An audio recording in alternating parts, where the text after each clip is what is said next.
और दूसरी आपने बात की है कि साथ उनकी वो जो ट्रेन्स है, ठीक है, जो भारत के नाम से है, ठीक है, तो मेरे लिए ये शॉकिंग न्यूज़ नहीं है। क्यों? क्योंकि इंडिया ऑलरेडी इतना ग्रो कर चुका है, इंडिया ये चीज़ें खुद जनरेट कर रहा है। इंडिया ट्रेन्स के ऊपर जो इंडिया ने काम किया, वर्ल्ड वाइड किसी मुल्क ने अभी इतना अच्छा काम नहीं किया।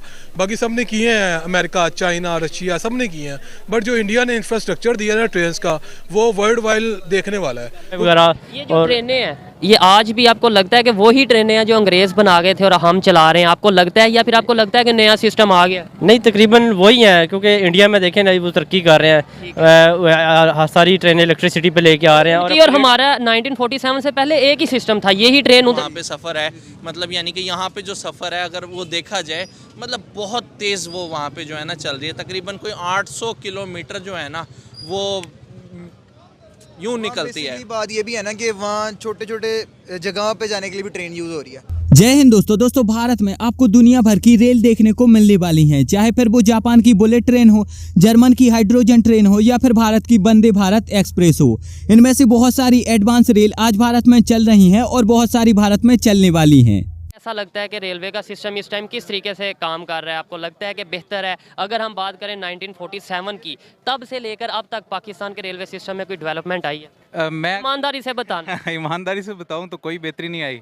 अभी भी ओवर टिकटिंग होती है, इंफ्रास्ट्रक्चर हमारा वही पुराना है। और अगर रेलवे के अंदर फैसिलिटीज़ की बात करें, ट्रेन के अंदर जो फैसिलिटीज़ हैं, आपको लगता है कि वाईफाई का सिस्टम है, एलसीडीज़ वगैरह हैं? ऐसी कोई बात नहीं है कि वॉशरूम ठीक है? नहीं, बिल्कुल भी नहीं है। ठीक है। यूज़ करने के काबिल नहीं। रीज़न बताएं, आखिर रीज़न क्या है? देखें, ये तो आपने बताया, ये हमें भी पता था, लेकिन ये है कि मुसाफिरों से पूछना हमारा भी फ़र्ज़ है। मुझे ये बताएं रीज़न क्या है? अगर बात करें 1947 की, तब इंडिया में और पाकिस्तान में जो ट्रेन चल रही थी, एक ही सिस्टम था, पता है आपको? जी जी बिल्कुल। ठीक है। आज उनका रेलवे सिस्टम बहुत तरक्की कर गया। ऐसी ऐसी ट्रेन, ये अभी आप फैसलाबाद से गुजरांवाले आए हैं, अगर आप वो ट्रेन जो उधर चल रही हैं उन पे आते तो शायद आप 1 घंटे से भी पहले पहुंच जाते।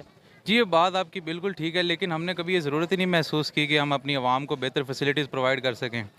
हम आवाम जो वो भी खुश हैं इस चीज़ पे, ना हम कभी आवाज़ उठाते हैं, ना उन्होंने कभी ज़रूरत महसूस की है। अब इसके बरक्स आप प्राइवेट कंपनीज़ को देखें जो बसेस वगैरह चला रहे हैं, तो वो वहाँ पे फिर प्रोवाइड की जा रही है। फिर रेंट किराया जो सा वो बहुत ज़्यादा है ना। वो आपकी बात ठीक है, लेकिन वो प्राइवेट कंपनीज हैं, सारे उन्होंने अपने एक्सपेंसेस भी देखने होते हैं। अब हाल ही में भारत सरकार की तरफ से 28,000 करोड़ रुपए की एक नई फील्ड ओपन की गई है, जिसमें 100 light weight Vande Bharat express बनानी है, जो कि काफी ज्यादा सेफ, सिक्योर और कंफर्टेबल होने वाली है। वंदे भारत एक्सप्रेस की ये ट्रेन 200 किलोमीटर प्रति घंटे की स्पीड से चलने में सक्षम है और ये 16 कोच वाली ट्रेन होगी। बताया ये जा रहा है कि इन ट्रेन को बनाने के लिए कई देशी और विदेशी कंपनियों ने पार्टिसिपेट किया है और वो कंपनियां इनमें बहुत सारी जर्मन और स्विट्जरलैंड की टेक्नोलॉजी का उपयोग करके वंदे भारत एक्सप्रेस को बनाएंगी। वंदे भारत एक्सप्रेस की ये ट्रेन मैसूर से चेन्नई के बीच में चलने वाली है और हालांकि सरकार का यहाँ पर लक्ष्य है कि बहुत ही जल्द पूरे भारत में वंदे भारत एक्सप्रेस जैसी एडवांस ट्रेन चलाई जाएं, लेकिन फिलहाल सरकार विकसित स्टेटों पर ज्यादा ध्यान दे रही है। आने वाले 10 सालों से 20 सालों के बीच में हमें वंदे भारत जैसी एडवांस ट्रेन पूरे भारत में चलती हुई दिखाई देगी। इसी के साथ साथ बुलेट ट्रेन पर भी बहुत ही तेजी से काम चल रहा है, जो कि बहुत ही जल्द खत्म होने वाला है। बताया ये जा रहा है कि अगर ये बुलेट ट्रेन का प्रोजेक्ट सफल हो जाता है तो इसके बाद काशी से लेकर दिल्ली तक के बीच में दूसरा बुलेट ट्रेन प्रोजेक्ट शुरू किया जाएगा। अगर वो देखा जाए, मतलब बहुत तेज़ वो वहाँ पे जो है ना चल रही है। तकरीबन कोई 800 किलोमीटर जो है ना वो यूँ निकलती है। बात ये भी है ना कि वहाँ छोटे छोटे जगह पे जाने के लिए भी ट्रेन यूज़ हो रही है। एक ये भी मैटर करता है। हमारा तो अभी स्टार्ट हुआ है ये जो है मेट्रो ट्रेन जो है, ऑनलाइन ऑरेंज ट्रेन जो है, तो वो तो अभी स्टार्ट हुआ है, वरना उनके तो पहले से ही है और वो छोटे एरिया पे भी वो ट्रेन पे ही सफ़र करते हैं। मैं अगर आपको बताऊं, रेलवे का निज़ाम उनका इतना ज़्यादा बेहतर हो गया है कि अब जापान जैसा कंट्री भी जो है वो 0% रेट ऑफ इंटरेस्ट के साथ वहाँ पर बुलेट ट्रेन चला रहा है। अब पाकिस्तान में कब तक आप देख रहे हैं बुलेट ट्रेन? नज़र तो नहीं कुछ ऐसा, कोई मैंने अभी तक ऐसे भी इस बारे में सोचा भी नहीं है। अच्छा, जो ट्रेनें अभी हमारे पास हैं वो कैसी चलती नज़र आ रही हैं आपको? बहुत फजूल हैं। आप उन मतलब कि कोई लेवल नहीं है उन ट्रेन का, उनको बेहतर होने की काफ़ी ज़रूरत है। क्या हमें अपनी नेबर कंट्री से सीखना चाहिए कि जिस तरीके से उन्होंने अपने रेलवे के निज़ाम को बेहतर बनाया है, उन्होंने अपने स्पेस प्रोग्राम के निज़ाम को बेहतर बनाया है, उन्होंने अपनी स्पोर्ट्स को बेहतर बनाया है, तालीमी निज़ाम में आप देख लें बेहतर बनाया है। आप शोबा उठा के दें, मैं आपको बताता हूँ हमारी नेबर कंट्री इस टाइम कहाँ पे खड़ी है। अब मैं पाकिस्तान की अगर आपसे बात करूँ तो मैं कोई शोबा उठाऊँ तो आप मुझे बताएंगे हम कहाँ पे खड़े हैं? जी वही बात है ना कि अगर आप इंडिया को देख रहे हैं, वो चाहे आप जिस तरह मर्जी आप उसको उल्टे सीधे अल्फाज कह के उसको कर लें कि यार दुश्मन है, ये है वो, लेकिन जो उनकी अच्छी बातें उनको वो पिक करके यहाँ भी अप्लाई करना चाहिए। सर इंडिया की वर्ल्ड वाइड, ठीक है। और मैंने अभी रिसेंटली एक आर्टिकल पढ़ा है, वहाँ पर मुझे बताया गया कि इंडिया तीसरे नंबर पर आ रहा है, ठीक है। और दूसरी आपने बात की है कि साथ उनकी वो जो ट्रेन्स है, ठीक है, जो वंदे भारत के नाम से है, ठीक है। तो मेरे लिए ये शॉकिंग न्यूज़ नहीं है, क्योंकि इंडिया ऑलरेडी इतना ग्रो कर चुका है। इंडिया ये चीज़ें खुद जनरेट कर रहा है। इंडिया ट्रेन्स के ऊपर जो इंडिया ने काम किया, वर्ल्ड वाइड किसी मुल्क ने अभी इतना अच्छा काम नहीं किया। बाकी सब ने किए हैं, अमेरिका, चाइना, रशिया, सब ने किए हैं। बट जो इंडिया ने इंफ्रास्ट्रक्चर दिया ना ट्रेन्स का, वो वर्ल्ड वाइड देखने वाला है, क्योंकि इंडिया में जो सबसे ज़्यादा ट्रैवलिंग होती है वो ट्रेन्स के ऊपर होती है।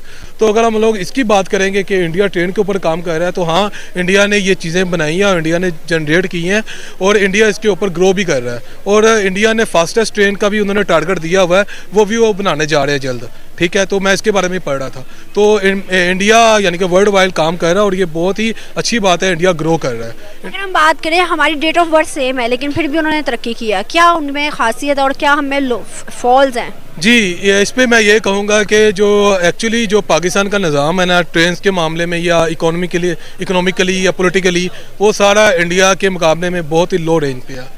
क्योंकि आज़ाद तो हम लोग इकट्ठे हुए हैं, बल्कि नहीं, हम लोग 14 अगस्त को आज़ाद हुए, इंडिया 15 अगस्त को आज़ाद हुआ। अब यहाँ पर मैं आपको एक जबरदस्त एप्लीकेशन के बारे में बताने वाला हूँ, जहाँ से आप ट्रेडिंग करके भी पैसा कमा सकते हो, और अगर आप चाहो तो रेफर करके भी पैसा कमा सकते हो। इस एप्लीकेशन का नाम है अपस्टॉक, और अपस्टॉक एक जेन्युइन ट्रेडिंग एप्लीकेशन है, जिसमें रतन टाटा जैसे बड़े बड़े इन्वेस्टर ने अपना पैसा इन्वेस्ट किया है। अब सिंपली इसके लिए आपको करना ये है कि जो लिंक मैंने आपको डिस्क्रिप्शन में दी है, वहां से जाकर इस ऐप को डाउनलोड कर लेना है। देन इस ऐप को डाउनलोड कर लेने के बाद आपको इस पर अपना अकाउंट बनाना है, एंड अकाउंट बनाने के बाद आपको यहाँ पर KYC कंप्लीट कर लेनी है। जैसे ही आपकी KYC कंप्लीट होकर यहाँ पर आपका अकाउंट बन जाता है, तो आप अगर चाहो तो यहाँ से ट्रेडिंग करके भी पैसा कमा सकते हो, और अगर आपको ट्रेडिंग नहीं आती तो आप यहाँ से रेफर करके भी पैसा कमा सकते हो। आप अपनी रेफर लिंक को अपने फ्रेंड या फैमिली मेंबर्स में शेयर कर सकते हो, और जब वो अकाउंट बनाएंगे तो उनकी तरफ से आपको पैसे मिल जाएंगे। अपस्टॉक आपको एक अकाउंट बनवाने के लिए 300 रुपए देता है, और ट्रेडिंग करवाने के लिए 200 रुपए देता है। और अगर कोई भी इंसान आपकी लिंक से सफलतापूर्वक ये दोनों काम कर लेता है, तो आपको अपस्टॉक की तरफ से 500 रुपए दिए जाएंगे। हालांकि यहाँ पर मैं आपको कोई पैसे इन्वेस्ट करने की सलाह नहीं दे रहा हूँ, तो अगर आप यहाँ पर ट्रेडिंग करना चाहते हैं तो वो आप अपने ज्ञान और अपनी स्थिति के अनुसार ही करें। वो कर लिया, कभी ये सुनने में नहीं आया कि इंडिया में ये चीज़ लो जा रही है, ये चीज़ लो जा रही है।